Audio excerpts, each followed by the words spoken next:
You are listening to Radio Ramadan 365 podcasts. Bismillah ar-Rahman ar-Rahim, Radio Ramadan 87.7 FM program Reflections. Today is a rather special program on our sessions have been on Surah Fil. Alam tara kayfa fa'ala rabbuka bi ashabil fil alam yaj'al kaydahum fi tadlil wa arsala alayhim tayran ababil wa tarmihim bi hijaratin min sijil faj'alahum ka'asfin ma'kul. Sadaqallahu al-azim. Today, again in Reflections, while we were exploring, discussing the meanings, the deeper meanings, tadabbur of have you not seen what was done to the people of elephant, the army of elephants. And we have witnessed today assassination of a head of the state, assassination of top army generals, 40 of them, the entire family of Ayatollah Khamenei of Iran. And we couldn't but take this into account, the major incident that has happened, that's unfolding right in front of us, in front of our eyes. And to take a commentary from Shaykh Ruzwan in the context of this surah, and also how, if any, connection there is between this revelation that we've been exploring, reflecting on, discussing, and these events of today that have happened. Assalamu alaikum, Shaykh. Wa alaikum salam wa rahmatullahi wa barakatuh. Shaykh, it's a mixed feeling of helplessness, of anger, of rage, of sorrow, of grief across the world.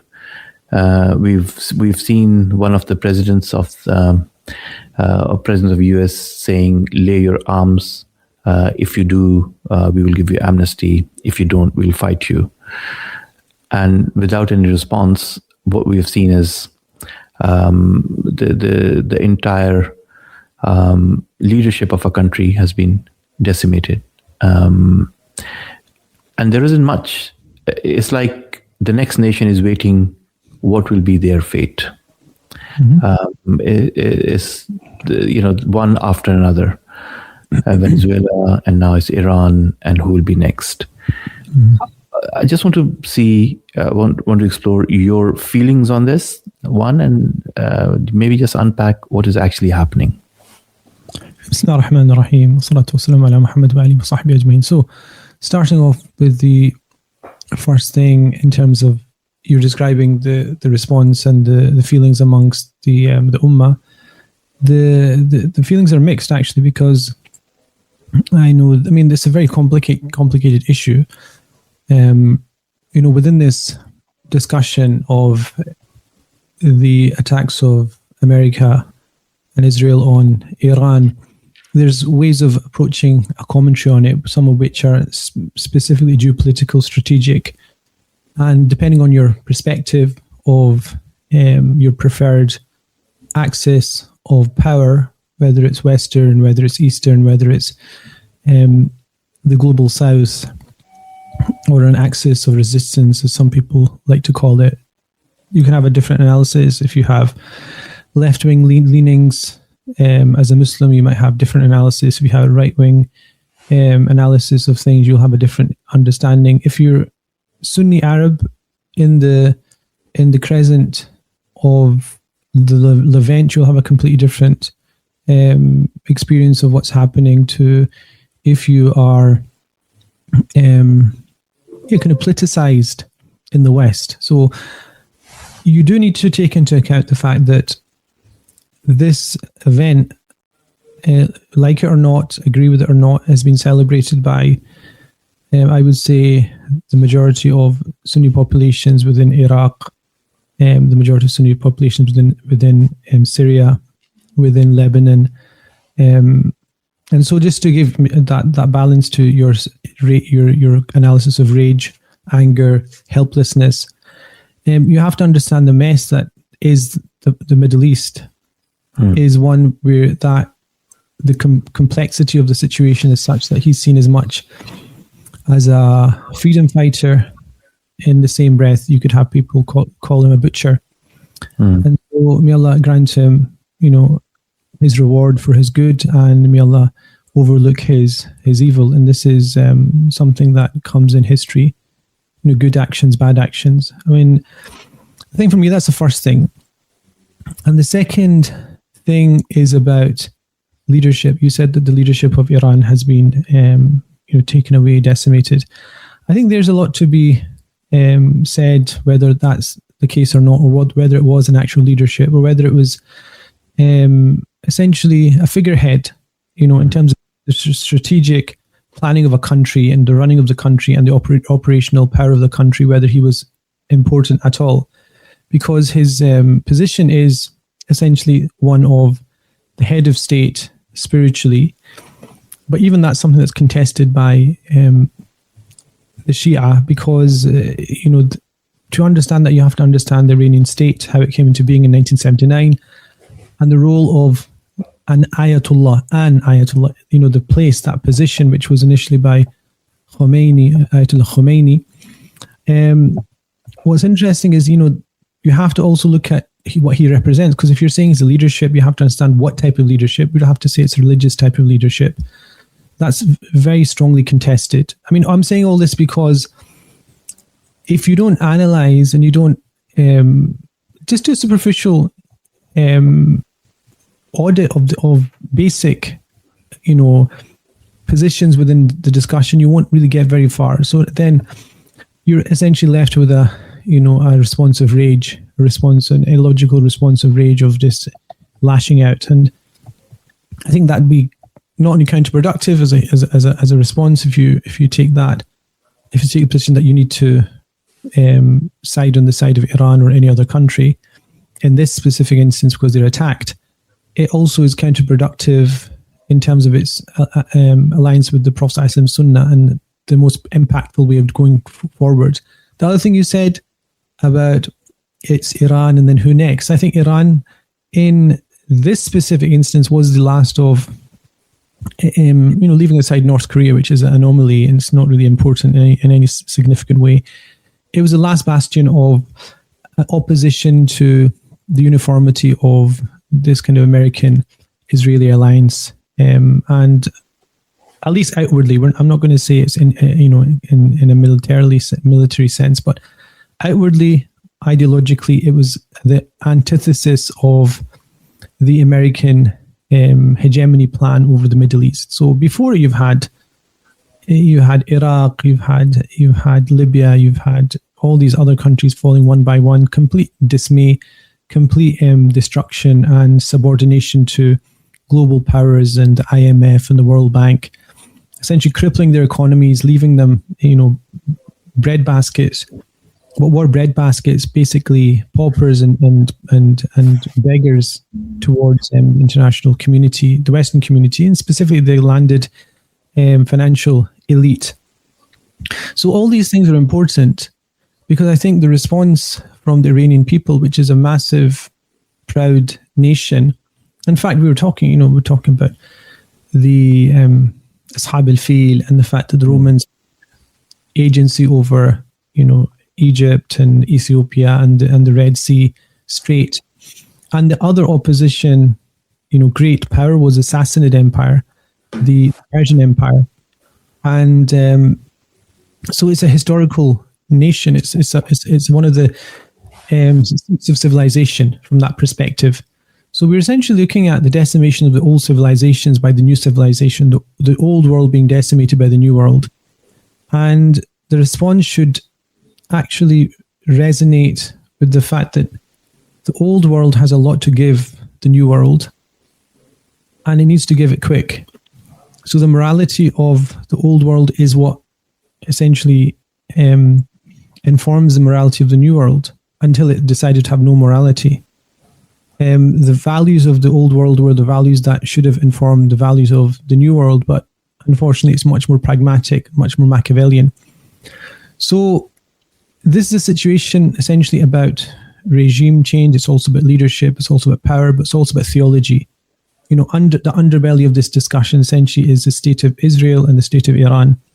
Two theological states, meaning based on a theological premise, which is a state under the pleasure of God, awaiting a Messiah at the end of times. That's a shared basic premise of both states. Israel and Iran are both states that were set up in the modern age with the expressed aim of having a homeland for a specific group of people, a religious group of people, whether they believe in God or not. In terms of Israel, that's a different thing, but essentially that's still the claim. But also this idea of the messianic thrust is very important, that they're awaiting something, they're fulfilling a divine, almost you would say a divine plan, waiting for somebody at the end of time to come to spread justice. Both are. And in both cases, both are. And in both cases, their theology, meaning the theology of both Judaism, Orthodox and Conservative Judaism, and Akhbari and Usuli Shiism, because it's two branches of Shiism, they both agree that they cannot take power, authority, and political agency until the coming of the Mahdi. So both states are, in a sense, a reaction to modernism and are a preemption of God's will. In other words, doing something in the name of God before the permission, according to them, not to me. So I'm not talking as a Sunni attacking Shiism or a Muslim attacking Judaism. They themselves, if you speak to any Orthodox Jew, studied the Mishnah, the oral tradition, the Torah, will tell you that. Any Shia who is a marji', who's qualified in 15 years, after 15 years of study, they give a Shia scholar is given the permission to give fatwa. At that point, he can, if he has enough followers, he gets to be called Hujjatullah, Hujjatullah X, Y, or Z. And at a certain point, if they have enough power and followers and numbers, they end up becoming Ayatullah. So the authority is through study. That remained a private authority, like a Shaykh or a Pir. Authority amongst followers, that they listen to him, has no actual authority on the land until Ayatollah, 1979. I think it was February 1979. The revolution takes place, and essentially, in I think the fourth article of the Constitution, it's embedded that the Ayatollah represents the will of God. In other words, the state has to be based upon a leader who is essentially going to take the place of the law, and it has to be implemented. And so, when you implement something, it means you have to have a state in the modern context. So this was opposed by many Shia clergy. The reason I'm talking about this is because you're saying the leadership, the religious leadership, alhamdulillah, the Shia leadership that has studied its own tradition is not going to be affected. What you're talking about is the instrumentation of religious leadership for political aims and political ambitions. And this is, again, not criticism. It's what's in the theory of the Iranian state. It's within the constitution that the leveraging of religious knowledge for political purposes is what the Iranian state is. And many of the greatest scholars of the last century of Shiism have not accepted that. In fact, the greatest scholars of Shiism have not accepted that Ayatollah as a place, as a status, and as a scholarly position should have been the precondition to being given that place of the grand Ayatollah. So remember, we say Ayatollah Khomeini. It should be the grand, meaning he's given a state sanction. So the person that was killed yesterday was the grand Ayatollah, who was actually didn't go through that process of that training. So he went through, he was at the forefront of the resistance, active, had basic religious training. I wouldn't say he had fulfilled their own criteria, but he was essentially given that mantle for political reasons, not for the spiritual, religious reasons that should have been the case. Because I think it was Ayatollah Khomeini actually disowned the person that was in line to succeed him, Ayatollah Muntasiri, who basically was the most eligible, the Ayatollah, the one with the most followers, and he basically struck him off for political reasons. And Khomeini, the current one who passed away, he took that post as a political Sorry, is it Khamenei?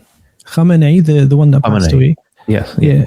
So he took it not fulfilling the criteria, and that led to, I would think, quite a significant change in the constitutional requirement, because he only needed to be a mujtahid, basic fatwa. So the capacity of basic fatwa was all that the person needed. And so if you're talking about the preservation of the Shia state or the religious mechanism of Shiism itself, it will remain. I mean, it's a vibrant, very strong religious tradition, very erudite, very deep religious tradition in terms of scholarship. I mean, I would say certain areas like mantiq, balagha, language. I spent time studying with a number of 2 or 3 Shia scholars, logic and grammar, and they're very, very strong in these areas. That will not be affected. What we're talking about here is, from my perspective, my commentary is going to be from a religious perspective, and these kind of geopolitical, positions of the religious, which is that the Shia tradition is a vibrant tradition and won't be affected.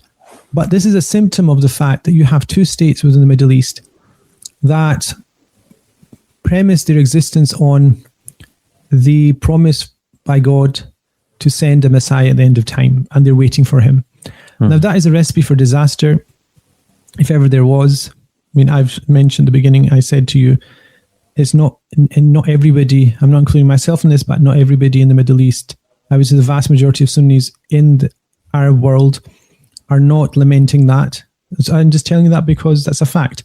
And that's because of the fact that the militia of the Israeli state and the proxies committed vast atrocities under the guise of the Ba'athist regime, and also the other. Sorry, the militia of not the Israeli. Of Iran, the militia of Iran. Yes, the militia. So what I'm saying is, as a response to that, I mean, the genocide of Israel is well known. It doesn't require documentation, but I think what we forget in trying to create this myth of an axis of resistance is you overlook the theological, ideological bent of this use of Shiism. I would say the misuse of Shiism for this purpose. I mean, I think it's unfortunate that people make that simplistic conclusion. But I think even Shiism itself has to realize that it's a tradition that's far greater than the state of Israel, state of Iran, and that a proper opposition and combating of the state of Israel has to come from a united religious tradition, ethical religious tradition. And so, that's my own perspective. But I think all of that is based upon, I think, the way the Israeli state is, the way the Iranian state is, and if that's what people want to accept as being an axis of resistance against Western hegemony, then that's fine. But you still have to, as a Muslim, you still have to take in the theological aspect, and also the theological related to ethical, moral as well. And so you have to accept the fact that wasn't something that was lamented in the Middle East in terms of Arab populations. It just isn't the case. So if you're consuming alternative news sources in the West as a Muslim, yes, you will get that impression, an axis of resistance against Western domination, and the Muslim nation should, unite against the oppression of Israel against the Gazans. I understand that totally, but you do need to take some kind of analysis here, which is taking stock of the vitality of the Shia religion and the preservation of the Iranian state and the viability of it. I think all these things are a common concern that everybody should have. So there is this perspective of what I've heard is dissection of the belief system and how the militia has come, like the role in Syria and other parts of Sunni Muslim world. That's there, and then there is this strategic pragmatism where who is resisting what. Not everything is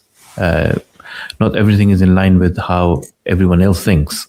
So they have been the istiara, they have been the symbol of resistance. The state has been a symbol of resistance, along with a few others. In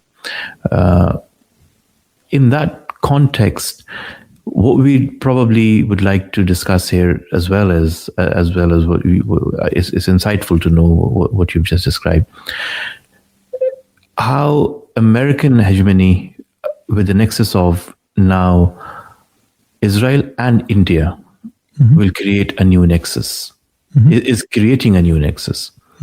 The Prime Minister Modi just visiting Israel.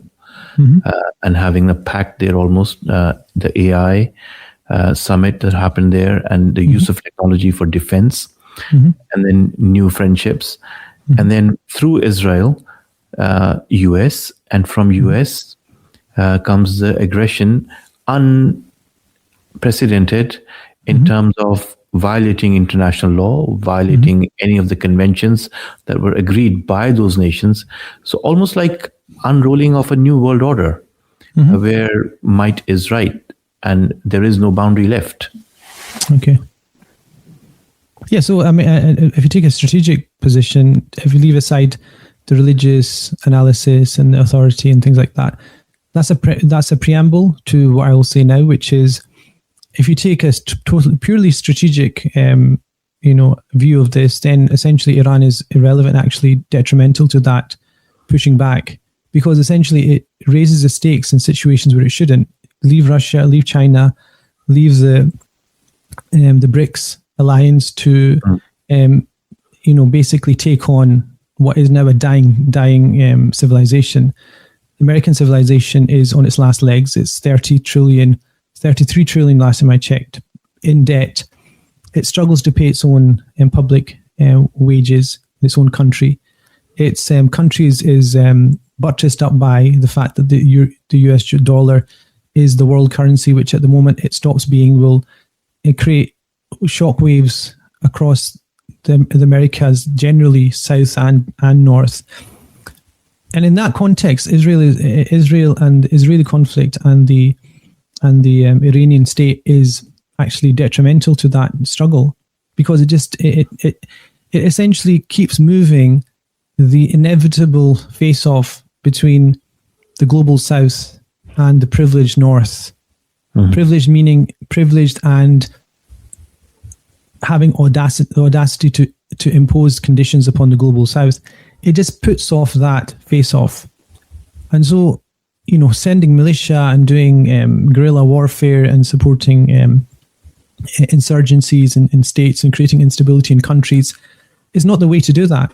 If you wanted to do that, you would allow stability in Yemen, you would allow a stability in Syria, you would allow a stability in Iraq. You would allow that central core of the Middle East to have some kind of stability, so they can see their basic ability to defend themselves and have their own culture and positioning.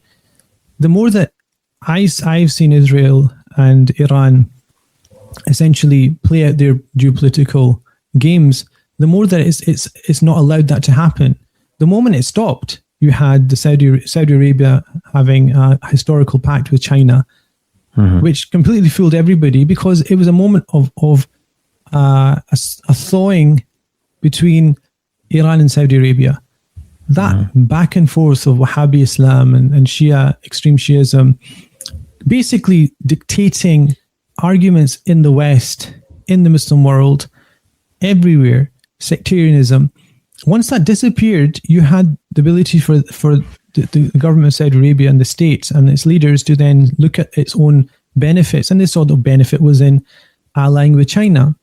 Now, you would say, well, allying with China means you're allying with people, a government which oppresses Muslims, the Uyghur minorities. But the reality of geopolitics is that you have to swallow some very difficult pills. And so I don't at any moment buy the fact that the support of the Iranian regime for militias, local militias, and that includes Hamas, has been in the interest of the Muslim world at all. I've said that every single time I've been asked about it. I've not changed. This is 20 years I've been saying the same thing. I don't see it. I don't see the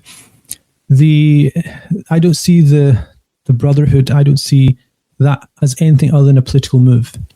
I don't see it as anything other than that. So unfortunately, that will be very unpopular with a lot of people, but that's a geopolitical analysis, which I'm free to take back, because I'm not, your political analysis of that can be as good as mine, but you have to give me good reasons for not believing that. Because the moment that Hamas, for example, essentially took, they had a choice. I did this in the podcast that I did with you on the Gaza conflict. They had a choice at a certain point in the late 80s, 90s to decide whether they were going to go with majority Sunni states or not. And at a point where they were able to do that, and the Arab states were becoming semi-independent with Gaddafi and Saddam Hussein, they decided to side with the Iranian militia format. And it's at that point the Sunni states essentially were caught between Hamas and a cause that their population and they generally wanted to support, and on the other hand, the fact that Iran was understood to be a destabilizing force in the Middle East.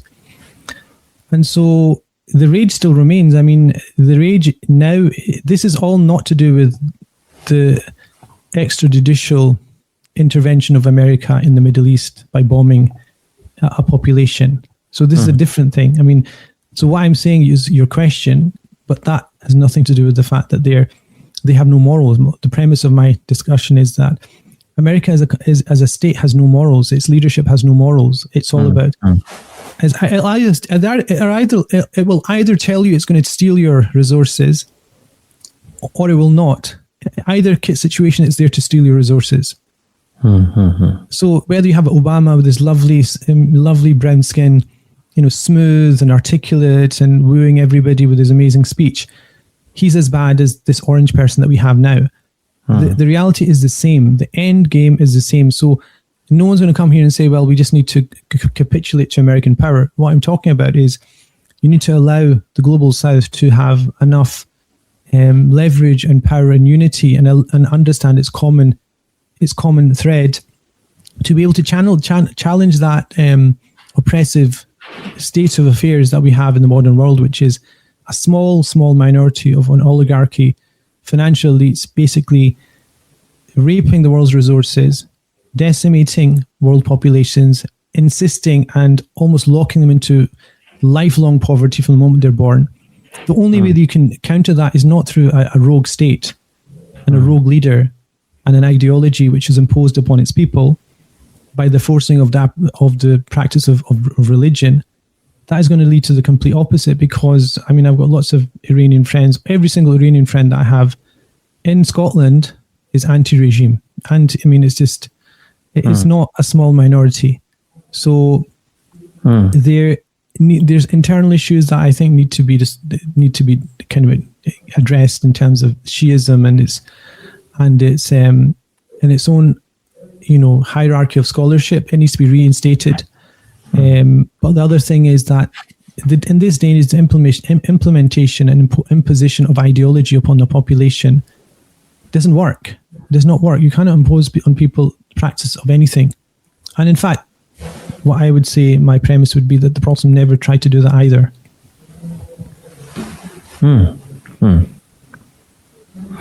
So what we're saying is that the odd relationship between... Okay, let me actually, Faisal, if you can take a break just now, and inshallah we can come back to this. Let's go for a short ad break.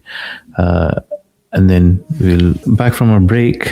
Shaykh, so this is how can I say, a very different opposing view of events. What? No, it's not a completely different opposing view. It's something people don't. It's not opposing. Look, if you ask me a question like the religious perspective in terms of the history of Shiism, that I'm telling them ask the authorities in Shia religion about what I've just said.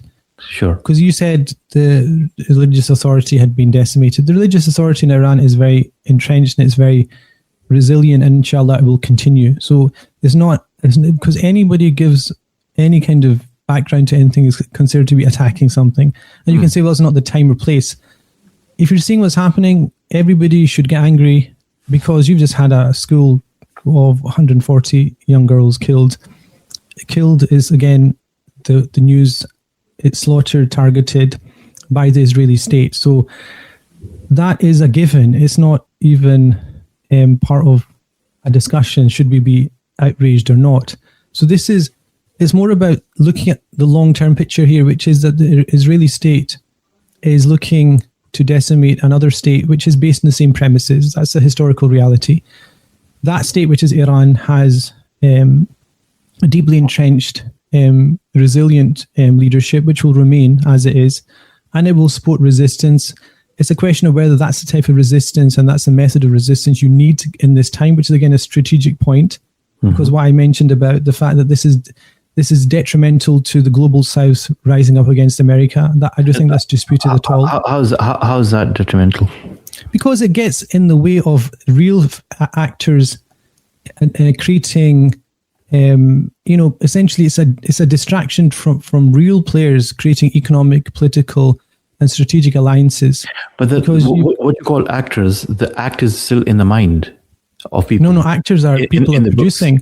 Like China is not in its mind creating the new Silk Road. But China is never going to confront. China is not. No, it doesn't need to, because this is the whole thing about the West and your way, your thinking, and the West thing. Confronting means confronting on the battlefield.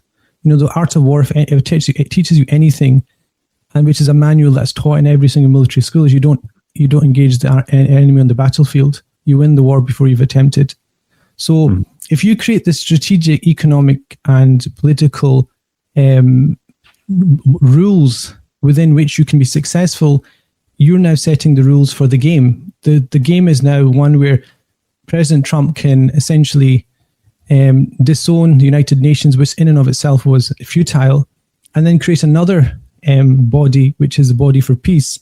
He can just create and set the agenda, and you can invite, all these other countries to join this kind of agenda. Yeah, just for a moment on China. China is going to partner up with anyone who's going to consume their goods.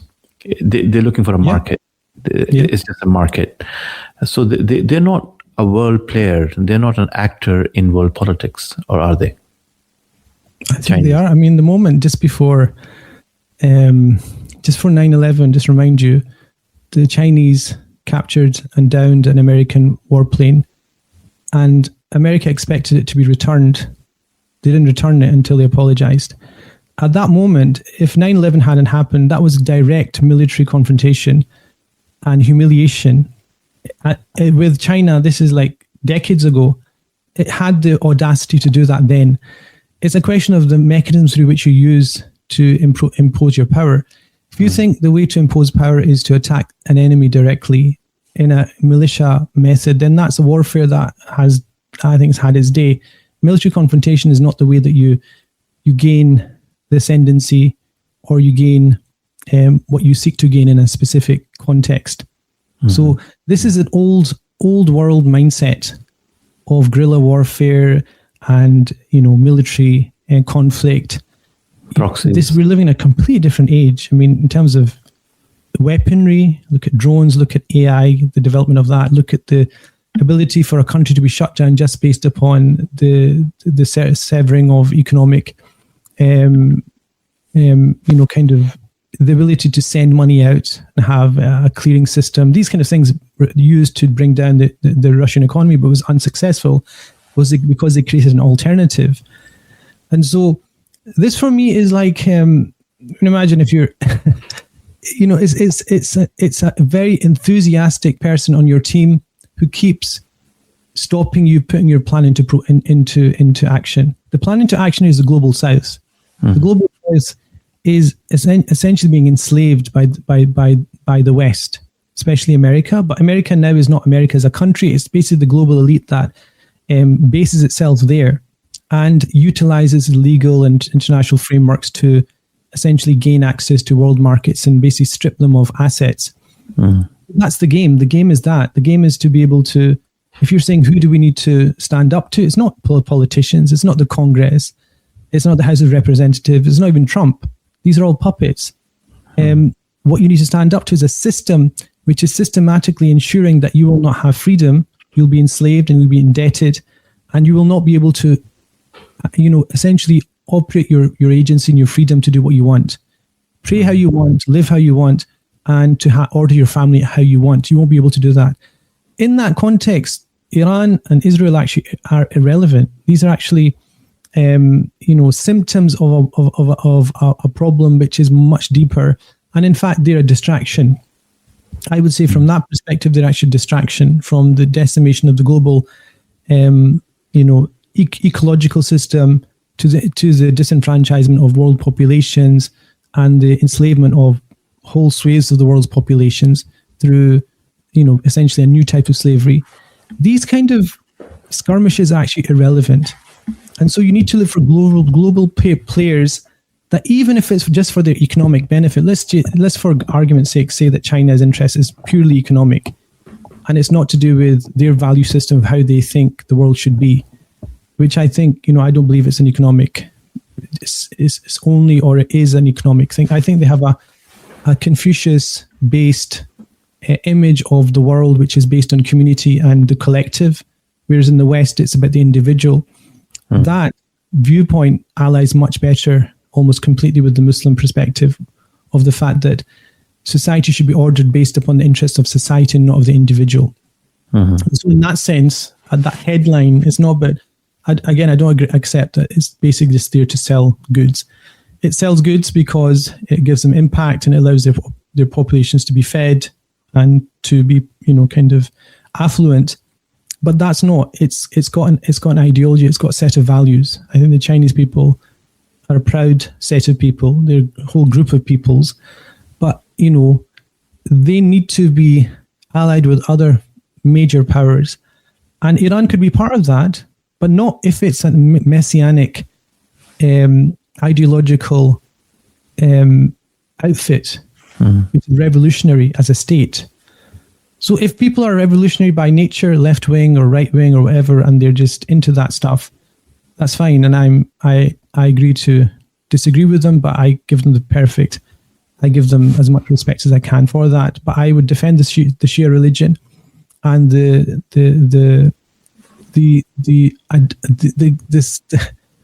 ability of the Shia religion to survive through this and to actually thrive through this, because I think what's happening with this establishment.